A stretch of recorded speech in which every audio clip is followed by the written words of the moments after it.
What's going on, y'all? Hope you're having a simple and satirical Sunday, just hanging out with the fam or playing computer games with the homies. Whatever you got going on a Sunday, though, I'm sure it's a lot better than social distancing with your coworkers on Monday, or any day of the week, pretty much. Look, Sunday is a sick day. So the only way I can try to make it better is by dropping a brand new episode of the show, The Drew's Broadcast. So cue that newly drawn intro, and let's do this thing. Ayo, and welcome to another episode of The Drew's Broadcast, the most prodigious show, thanks to Source.com, bringing you dining, robotics, entertainment, world, and sports news, all within the time it takes for you to realize that, yes, you should have put money into GameStop. Please just let the stories end. How about we start with some dining news? In dining news, let's start with some weird news, and there's no better place for weird stories than in California. Oh, maybe Florida, with the whole Florida man meme. Anyway, but I digress. Let's talk about Subway. And no, I'm not going to talk about their disgraced, naked, afraid, and jailed ex-spokesperson, Jared. Damn, remember where you were when you found out he did all of that? Instead, I'm going to talk about two California women filing a lawsuit against the footlong makers, alleging the company sells fake tuna after, quote, independent tests couldn't find any actual tuna in samples, with the women's attorneys saying the ingredients weren't fish at all, to the Washington Post.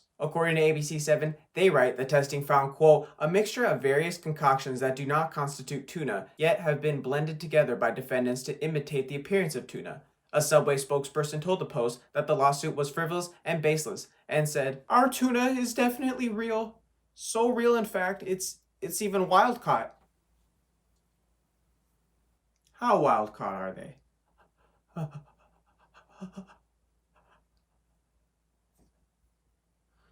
We send our employees to catch them in the Gulf of Mexico?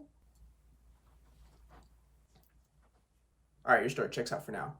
I got my eye on you. Oh, thank God.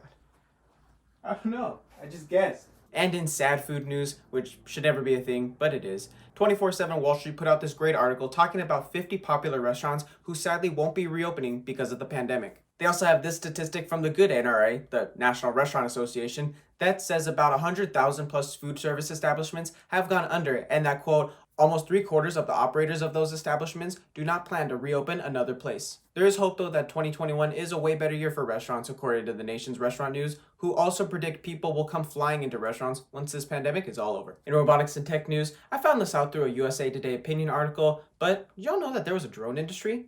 And that it's growing, like, rapidly? Like that episode of South Park where every company had a drone and everyone began spying on everyone. Yes, that's essentially happening. Well, maybe not that far yet, until Ring gets into the game. But according to the piece, with drones not a federal matter in the US and companies free to sign deals with drone makers, retailers and delivery services like Walmart, UPS, and Amazon, who I know started the whole drone delivery movement, get off me, are partnering with drone manufacturers to enlist the help of their robotic friends to get your dumb shit to you. And yeah, Andrew, I know all of this already. Like, this is just old news. Like, when are you gonna get to the real news? I'll just leave you with some good news in that, according to the piece, companies across Asia, Europe, and Africa have been using these drones to ship items to hard-to-get-to locations. With one company in Africa, Zipline, stated to have begun using drones a few years ago to deliver medical supplies to hospitals in Rwanda and Ghana, saying, quote, they've made over 90,000 deliveries to date, according to their website. And in other tech news, you know how it's extremely uncomfortable getting those alerts on your phone that a child's been abducted in your area? Well, imagine the horror residents must have felt when the alert was also just a bogus notification leading to a Chucky jump scare. According to KHON2,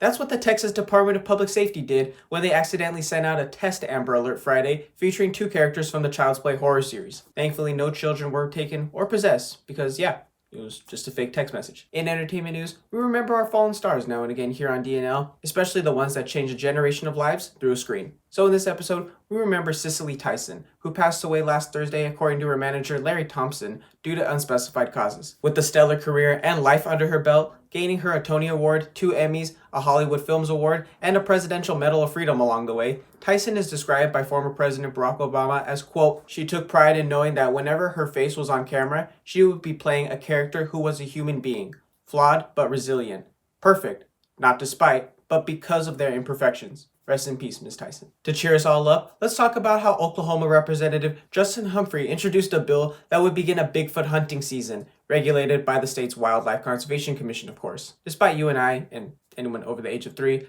knowing that Bigfoot doesn't exist, and that people are stupid and would likely dress up as Bigfoot only to get shot out by some drunken guy with a sawed-off shotty, Humphrey's like, there's a million reasons this is so right. From it attracting tourists, people buying a hunting license for novelty purposes, having a hunting season to coincide with the Bigfoot convention, or whatever they have over there in Oklahoma. Quote, the overall goal is to get people to our area to enjoy the natural beauty and to have a great time, according to Humphrey from CNN. In world news, let me fill you in on what's going on in Puerto Rico. Well, like the news source is filling you in, I'm just sharing the info with you.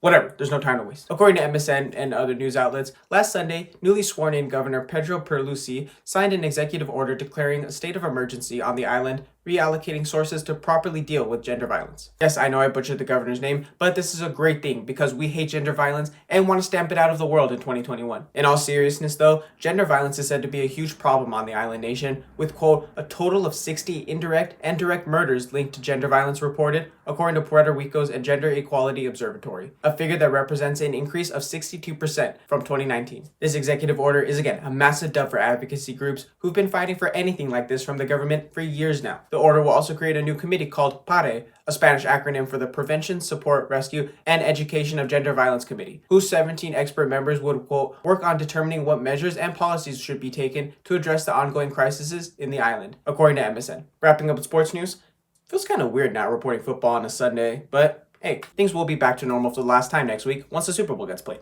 And if you don't know who's playing, have you been watching the Drews broadcast lately? If you wanted some Pro Bowl action but didn't get any because of COVID, don't worry, because sportingnews.com recently republished a list of all the players and coaches voted to play in the Pro Bowl for this year, if it actually happened. Though there's not a game, let me know in the comments who you think would have taken the 2021 Pro Bowl title, the NFC or AFC, based on the roster and the coaching staff. And also let me know who you think is going to take home the Lombardi Trophy this year and Super Bowl MVP. In feel-good soccer news, let's head to Brazil where Chapecoense won the second division Serie B title on goal difference Friday with the Panenka-style penalty in stoppage time, according to ESPN. If you don't remember this team, in 2016, tragedy struck the club when an airplane carrying most of their squad crashed, killing nearly everyone on board. They were forced to rebuild their squad quickly, like almost from the ground up, before ultimately succumbing to relegation from the top division in 2019. 2 years later, and in true Brazilian style, the team secured their place back into the top division of Brazilian soccer, with one of the survivors of the crash, Alan Ruschel, lifting the trophy alongside his teammates. No doubt he felt other arms lifting that trophy with him. As always, thank you so much for making it to the end of the video. I've been your host, Andrew Alonso. If you enjoyed this little straw hut of a show, be sure to leave a like on the video, subscribe, and hit the bell icon to make sure you never miss an upload. If you need more Drew's broadcast news, you can get your fix on my SoundCloud, where I cover last week's headlines in simple satirical ways, and new episodes already in the process, so just be patient.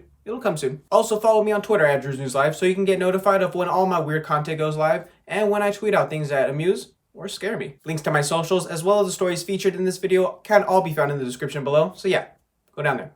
Check them out. Somebody please hire me. I have some Gatorade shoes I just remembered I need to finish from high school. So I'll see y'all next time.